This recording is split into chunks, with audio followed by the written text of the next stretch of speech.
നടൻ ശ്രീനിവാസൻ അന്തരിച്ചു. അദ്ദേഹം മരിച്ച വാർത്ത കേട്ടപ്പോൾ എന്തോ ആദ്യം തോന്നിയത് നാടോടിക്കാറ്റിലെ രംഗങ്ങൾ കാണാനായിരുന്നു. 1000 പ്രാവശ്യമെങ്കിലും കണ്ട രംഗങ്ങൾ. അത് കഴിഞ്ഞ് സന്മനസ്സുള്ളവർക്ക് സമാധാനം, പഞ്ചവടി പാലം, വെള്ളാനകളുടെ നാട്, പട്ടണപ്രവേശം, അങ്ങനെ കുറേ രംഗങ്ങൾ യൂട്യൂബ് തന്നെ കാണിച്ചു തന്നു. ഫേസ്ബുക്കിൽ നോക്കിയപ്പോൾ വരുന്നത് മുഴുവൻ അദ്ദേഹത്തെ ഓർത്തുകൊണ്ടും അനുശോചനം രേഖപ്പെടുത്തിക്കൊണ്ടുമുള്ള ഒരുപാട് പോസ്റ്റുകൾ.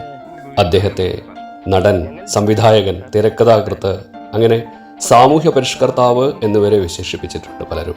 തനി നാടൻ മലയാളിയായി ജീവിച്ച ഒരു ജീനിയസ്. കഴിഞ്ഞ ദിവസം എൻ്റെ ഒരു സുഹൃത്ത് പറഞ്ഞു, ശ്രീനിവാസന്റെ ഭാര്യയെയും മകന്റെ ഭാര്യയെയും ഒരു വിവാഹത്തിന് കണ്ടു. കേരളം മുഴുവൻ ഇത്ര ആരാധിക്കുന്ന, ബഹുമാനിക്കുന്ന ഒരു താരത്തിന്റെ ഭാര്യയാണെന്നുള്ള ഒരു മേലങ്കയും ഇല്ലാതെ വളരെ സാധാരണയായ ഒരു സ്ത്രീ.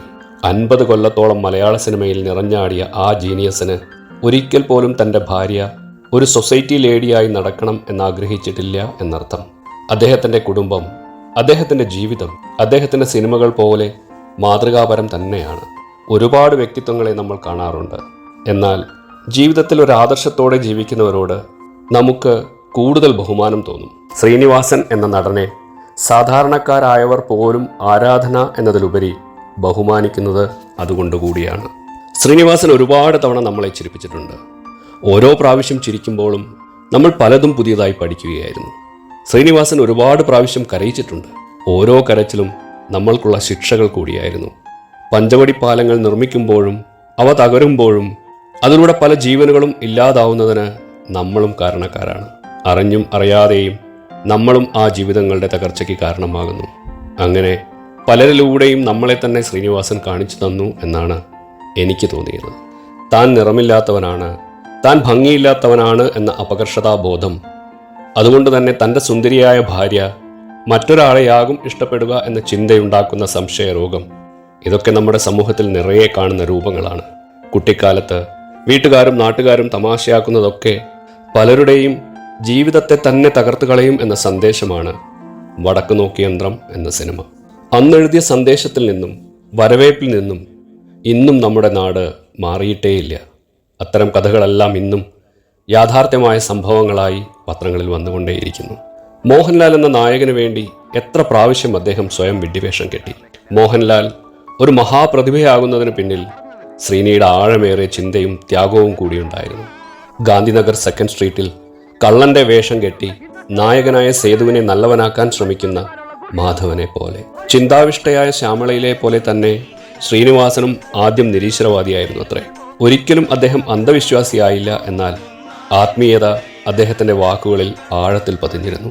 വിപ്ലവം തലയ്ക്ക് പിടിച്ച് ഭൂർഷ്വ രാജ്യത്തിലേക്ക് പോകേണ്ടി വന്ന അറബിക്കഥയിലെ മുകുന്ദനും, ഭാര്യയെ സംശയിക്കുന്ന വടക്ക് നോക്കിയന്ത്രത്തിലെ തളത്തിൽ ദിനേശനും, തലയണ മന്ത്രത്തിലെ സുകുമാരനും, കഥ പറയുമ്പോളിലെ ബാർബർ ബാലനും, അഴകിയ രാവണനിലെ അംബുജാക്ഷനും, ഉദയനാണ് താരത്തിലെ സരോജ് കുമാറുമെല്ലാം അദ്ദേഹം തന്നെ ആയിരുന്നു. അല്ലെങ്കിൽ ഇത്രയും വ്യത്യസ്തമായ ആൾക്കാരുടെ ജീവിതം എങ്ങനെ ഒരാൾക്ക് എഴുതാൻ കഴിയുന്നു? നമ്മളിൽ നിന്നും ലോകത്തെ അദ്ദേഹം കണ്ടത് ഒരുപാട് ഉയരത്തിലായിരുന്നു എന്നതാണ് സത്യം. ഇച്ചിരി തേങ്ങാപ്പിണ്ണാക്കുണ്ടായിരുന്നത് ഞാനെടുത്ത് കഴിച്ചു, അതാ ഞാൻ നോക്കിയപ്പോൾ കാണാത്തത്. ഓരോന്നിനും അതിൻ്റെതായ സമയമുണ്ട് ദാസ. പോളണ്ടിനെ കുറിച്ച് ഒരക്ഷരം മിണ്ടരുത്. ഇജ്ജ് സുന്ദരിയല്ല എന്ന് ആരാ പറഞ്ഞത്? ഒരു ഉലക്ക കിട്ടുമോ? ചേട്ടൻ്റെയും എൻ്റെയും ശബ്ദം ഒരേപോലെ ഇരിക്കുന്നു. എടാ ദാസ, ഏതാ ഈ അലവലാതി? എന്താ ഉത്തമ ജനങ്ങൾ നമ്മളോട് ഇങ്ങനെ പെരുമാറുന്നത്? നിന്റെ അച്ഛനാടാ പോൾ ബാർബർ. അച്ഛനെപ്പോൾ വന്നു? ഒരു ഗ്ലാസ് ബ്രാൻഡി. തേങ്ങ ഉടക്ക് സ്വാമി, ഓടിക്കോടാ മുതലാളി, ഇപ്പം ശരിയാക്കി തരാം. നടി കുളത്തിൽ ചാടുകയാണല്ലോ, അപ്പോൾ ക്യാമറയും കൂടെ ചാടട്ടെ. എൻ്റെ തല, എൻ്റെ ഫുൾ ഫിഗർ. ഇത്രയും ധൈര്യം ഞാൻ ചാൾസ് ശോഭരാജിൽ മാത്രമേ കണ്ടിട്ടുള്ളൂ. ശ്രീനിവാസൻ എഴുതിയ ഡയലോഗുകൾ പലതും ഇന്ന് നമ്മുടെ ജീവിതത്തിൻ്റെ ഭാഗമാണ്.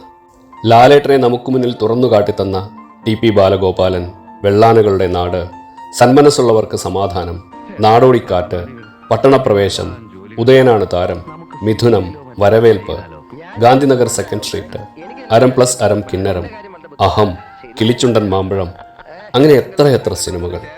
മമ്മൂട്ടിയോടൊപ്പമുള്ള അഴകിയ രാവണൻ, മഴയെത്തും മുൻപേ, മേഘം, ഗോളാന്തര വാർത്തകൾ.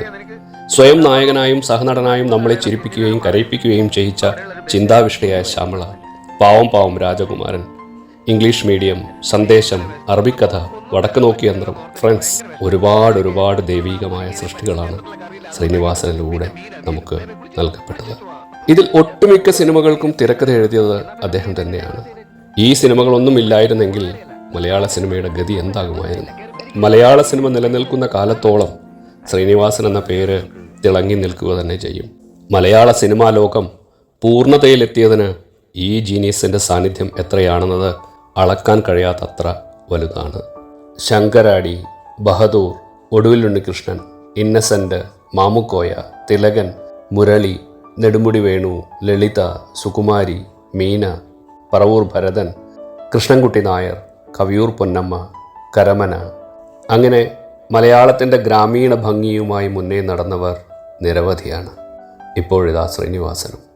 മലയാള സിനിമയ്ക്ക് പഴയ നാടൻ ഭംഗി തിരിച്ചു കിട്ടുക എന്ന പ്രതീക്ഷയ്ക്ക് മങ്ങലേൽപ്പിച്ചുകൊണ്ടാണ് ഈ പറഞ്ഞ ഓരോ മഹാനടന്മാരും നമ്മളിൽ നിന്നും നടന്നകന്നത്. 50 വർഷത്തോളം സിനിമാ വ്യവസായത്തിൽ നിറഞ്ഞു നിന്ന അദ്ദേഹത്തെ ഒരു പരിധി വിട്ട് തിരിച്ചറിയാൻ കഴിഞ്ഞില്ല എന്നത് ഇന്ത്യൻ സിനിമാ വ്യവസായത്തിൻ്റെ കഴിവുകേടായിട്ടാണ് എനിക്ക് തോന്നുന്നത്.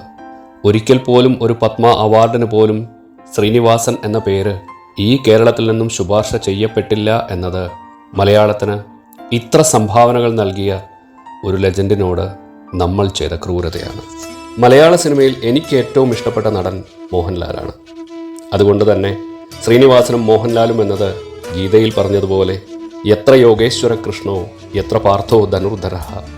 ധനുർധരനായ പാർത്ഥന വിജയമുണ്ടാകണമെങ്കിൽ യോഗേശ്വരനായ കൃഷ്ണൻ കൂടെ വേണം. മോഹൻലാലിൻ്റെ മഹാനടനായി തീർന്ന യാത്രയിൽ ശ്രീനിവാസൻ ഒരു അവിഭാജ്യ ഘടകം തന്നെയായിരുന്നു. അവരഭിനയിച്ച കുറേ സിനിമാ രംഗങ്ങൾ യൂട്യൂബിൽ കണ്ടതിന് ശേഷമാണ് മോഹൻലാൽ ശ്രീനിവാസൻ്റെ വേർപാടിനെക്കുറിച്ച് എന്താണ് പറയുന്നത് എന്ന് നോക്കാൻ തോന്നിയത്. അദ്ദേഹം ആത്മമിത്രമായ ശ്രീനിയെക്കുറിച്ച് എഴുതിയത് ഇങ്ങനെയായിരുന്നു: യാത്ര പറയാതെ ശ്രീനി മടങ്ങി. ശ്രീനിയുമായുള്ള ആത്മബന്ധം വാക്കുകളിൽ എങ്ങനെ ഒതുക്കണമെന്നറിയില്ല. സിനിമയിൽ ഒരുമിച്ച് പ്രവർത്തിച്ചവർ എന്ന നിർവചനത്തിനും എത്രയോ മുകളിലായിരുന്നു ഞങ്ങളുടെ സ്നേഹബന്ധം. ഓരോ മലയാളിക്കും ശ്രീനിയോടുള്ള ആത്മബന്ധവും അങ്ങനെ തന്നെയായിരുന്നല്ലോ. മലയാളി തൻ്റെ സ്വന്തം മുഖം ശ്രീനി സൃഷ്ടിച്ച കഥാപാത്രങ്ങളിൽ കണ്ടു. സ്വന്തം വേദനകളും സന്തോഷങ്ങളും ഇല്ലായ്മകളും അദ്ദേഹത്തിൻ്റെ സ്ക്രീനിൽ കണ്ടു. മധ്യവർഗത്തിൻ്റെ സ്വപ്നങ്ങളും സ്വപ്നഭംഗങ്ങളും ആവിഷ്കരിക്കാൻ ശ്രീനിയെപ്പോലെ മറ്റാർക്ക് കഴിയും? ഞങ്ങൾ ഒന്നിച്ച കഥാപാത്രങ്ങൾ കാലാതീതമായി നിലനിൽക്കുന്നത് ശ്രീനിയുടെ എഴുത്തിലെ മാജിക് ഒന്നുകൊണ്ട് മാത്രമാണ്. ദാസനും വിജയനും ഏതൊരു മലയാളിക്കും സ്വന്തം ആളുകളായി മാറിയത് ശ്രീനിയുടെ അനുഗ്രഹീത രചനാ വൈഭവം ഒന്നുകൊണ്ടാണ്. സമൂഹത്തിൻ്റെ പ്രതിഫലനമായിരുന്നു അദ്ദേഹത്തിൻ്റെ സൃഷ്ടികൾ. വേദനയെ ചിരിയിൽ പകർത്തിയ പ്രിയപ്പെട്ടവൻ.